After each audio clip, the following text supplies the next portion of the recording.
જય ખૂંખાર મેલડીમાં રામમાડી રામ. મિત્રો, આવી ગયો છે એક નવો વિડીયો. જોઈએ ખૂંખાર મેલડીમાં શું કીધું. દુઃખ મેલ્યું છે તો ભગવાને સમાધાન પણ મેલ્યું છે.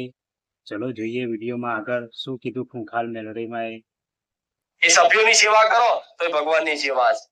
દરેક જોડે મા બાપની સેવા તો ભગવાનની સેવા, સાસુ સસરાની સેવા તો ભગવાનની સેવા. પણ આ સમય જેવો છે, હા હું આમ તો પહેલેથી બનતું જ નહીં. અને દેરાણી જેઠાણી ને તો ફટાકડા કાઢ્યા હતા. દેરાણી જેઠાણી સાસુ ખોટું પણ સ્પેશિયલ દિવાળીના ફટાકડા કાઢ્યા હતા પેલા, ખબર છે ને? હમણાં બંધ થઈ ગયા કે ચાલુ છે? તાર ચાલુ છે. અત્યારે ગમે તેવી કંપની હશે તો શું કે દેરાણી જેઠાણી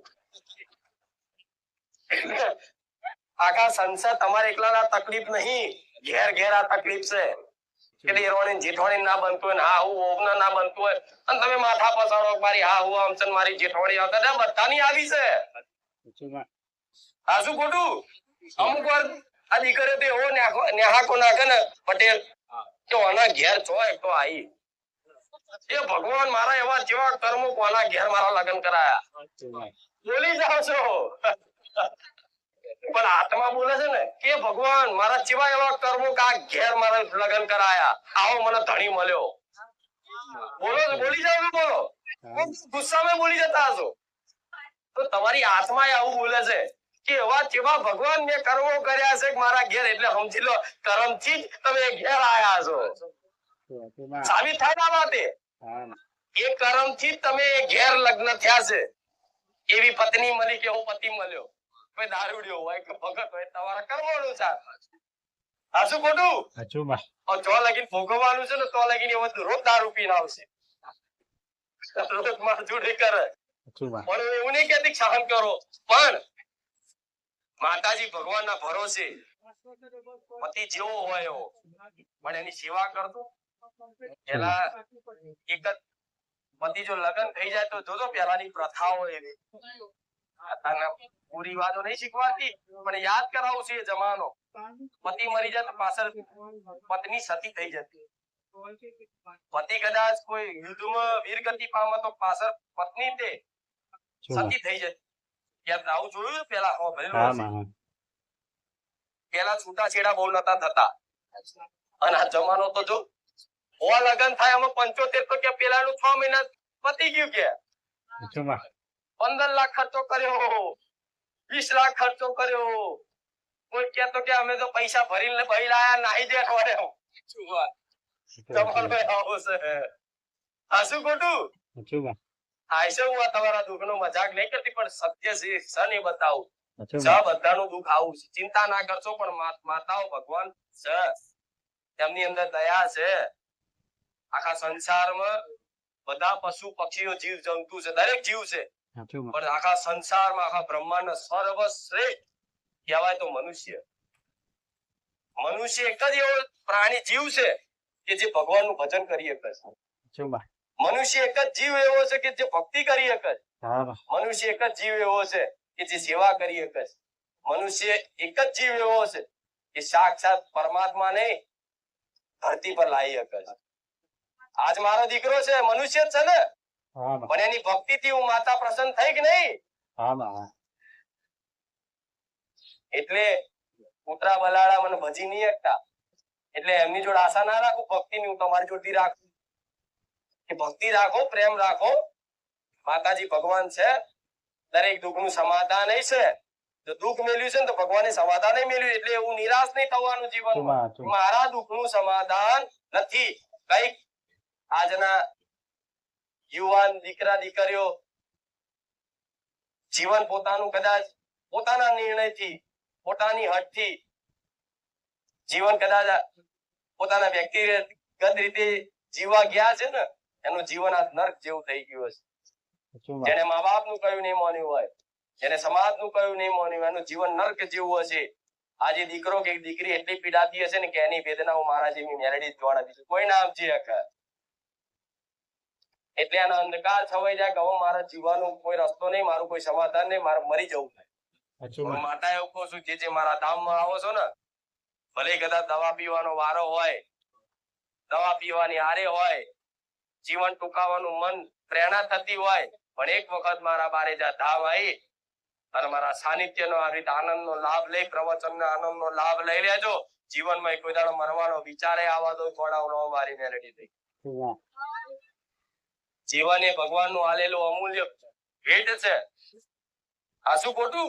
સાચું સાચું માં. એને એમ બરબાદ કરી દેવાય? દરેક સમાધાન છે.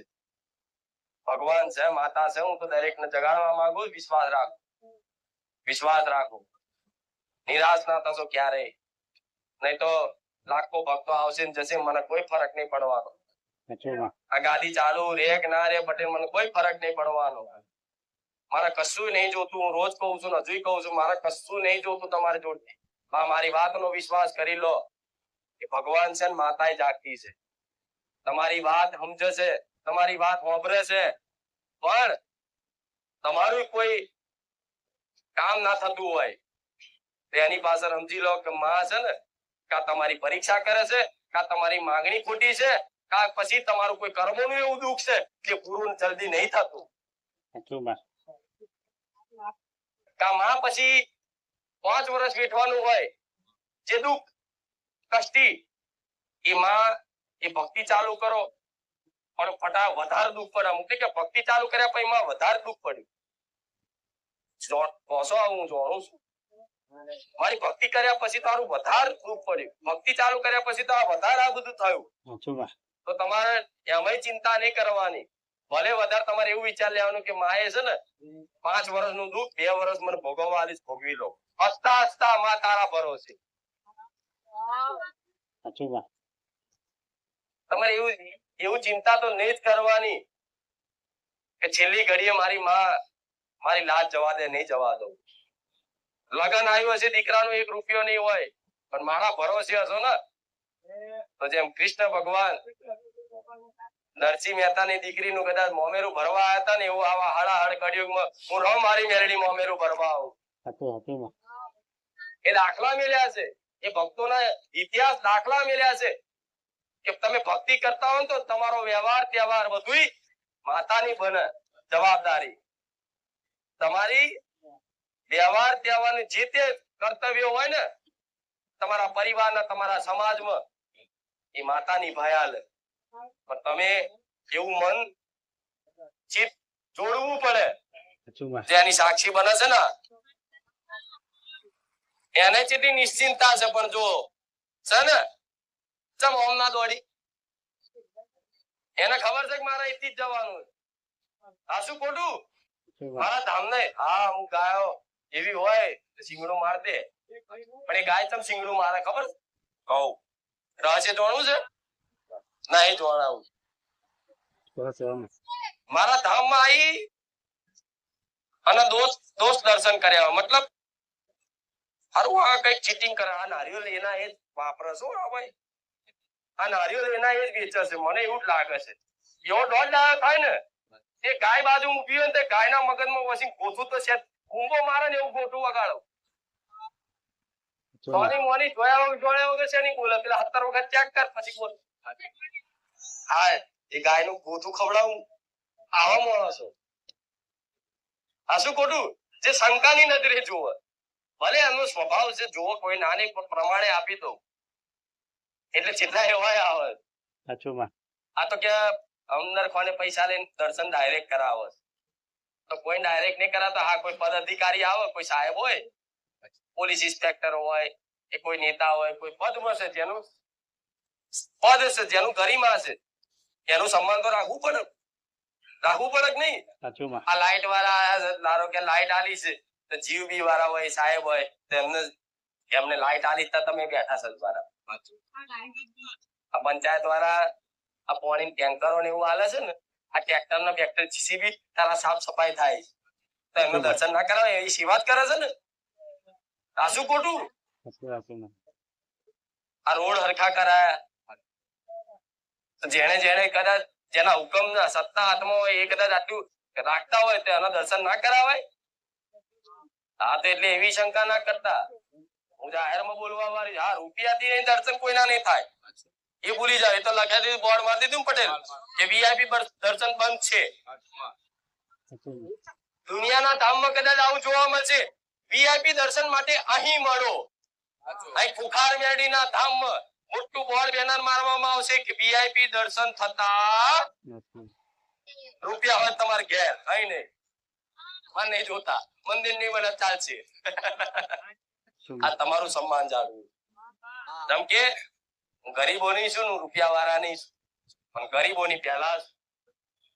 કેમ કેમ આજે જે તે મારી નામના થઈ, જે તે મારી મહિમાનો આખા જગતમાં પ્રકાશ ફેલાયો, એનો શ્રેય કોને જાય? તમારા જેવા ભક્તોને, સાચું. કે જે ઘેરથી નીકળવા માટે ભાડું હરખું ના હોય, બાજુવાળા જોડે 200-500 રૂપિયા ઉછીના લઈ અને મારા ધામમાં આવતા હોય, વિશ્વાસથી અને વિશ્વાસના માધ્યમથી, આધારથી હું એનું કામ કરું અને કામના તમારા કામ થવાથી અહીંયા તમે બોલો કે વિડીયોમાં બોલો, એનું કોઈ જુઓ, એનું વાપરે, એ રીતના લાખો ભક્તો ભેગા થયા છે. પણ એનો શ્રેય એક જ છે, મારા જે ગરીબ ભાવિક ભક્તો છે ને, એ જ, બીજું કોઈ નહીં. શું? મને તો અમુક વાર એવું થાય કે તમને હાર પહેરાવી સ્વાગત કરું. ના, હું મનુષ્ય નહીં પહેરાવું, હું મનુષ્ય નહીં પહેરાવું, પણ મારા રોમ નું જે નામ લે છે ને, એના માટે તો મારે એટલું સન્માન છે, એટલો આદર છે કે એની કોઈ હદ નહીં. દાદા ધીરે ધીરે જતી રહે છે.